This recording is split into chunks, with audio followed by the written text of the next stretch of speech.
And Julian Assange's wife, Stella, is with me here in the studio. What is his state of mind? What is his health? Because it has been suggested that if he were to be extradited, he could take his own life.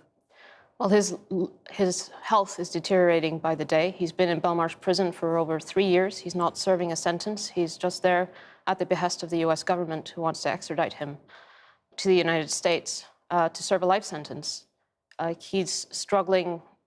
Every day is a struggle. In October, he had a mini stroke. He's going through extremely stressful situations. Last night, I spoke to him, and he had extreme anxiety. He hadn't slept all night when I spoke to him today.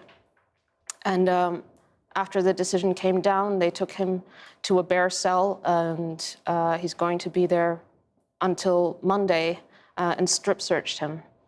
The government says that there were no grounds to deny this extradition. What do you think the grounds were?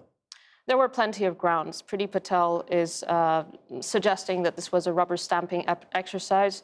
The Home Secretary has the power, the discretion to be able to stop the extradition, and those arguments were presented before her. Now we're able to appeal to the High Court, arguing that her decision was wrong, and I don't want to anticipate the arguments. I mean, the difference, I suppose, in many people's minds between what he did with WikiLeaks and what the various newspapers he worked with at one point did with the leaked documents was that they blacked out identities for safety reasons, and WikiLeaks didn't, is the allegation, and put lives at risk. What is the answer to that? Well, the extradition hearing that was held here in London put that to bed, because there were numerous witnesses who had worked with Julian, including in those media organizations that had partnered with WikiLeaks, who testified to the fact that Julian had redacted, and that the fact that they were redacting was in fact as a result of an agreement with WikiLeaks, and that WikiLeaks took every precaution to protect names that were at risk. Why do you think your husband doesn't have more public support? Julian has a lot of public support, and in fact, about 2,000 journalists wrote to Priti Patel asking her to not extradite him because of the implications this case has for their freedom, for press freedom generally, and for democracy, but also organizations like the OSCE, the Council of Europe's Human Rights Commissioner, Reporters Without Borders, Amnesty, you name it. Everyone is against this extradition. In fact, the UK and the US stand alone in allowing this.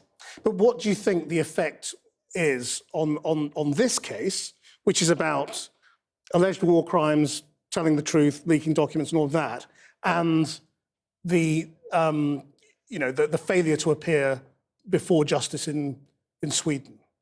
Do you think that affected the way people see Julian Assange as a journalist? Well, it's a complete inversion of what actually happened. The US prosecutors refused to question him. The suspect, supposed suspect, who does that?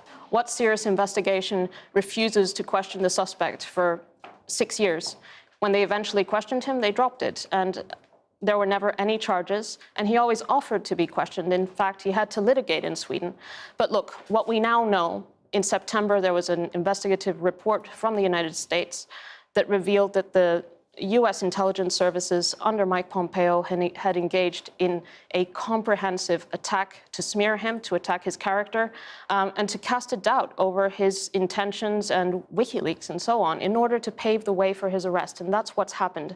And what we're doing now through the extradition hearings, through testimonies, is setting the record straight. Julian is being persecuted, prosecuted for journalism, and that's why all the press freedom organizations stand behind him and are calling for his release. Stella Assange, thank you very much. Thank you.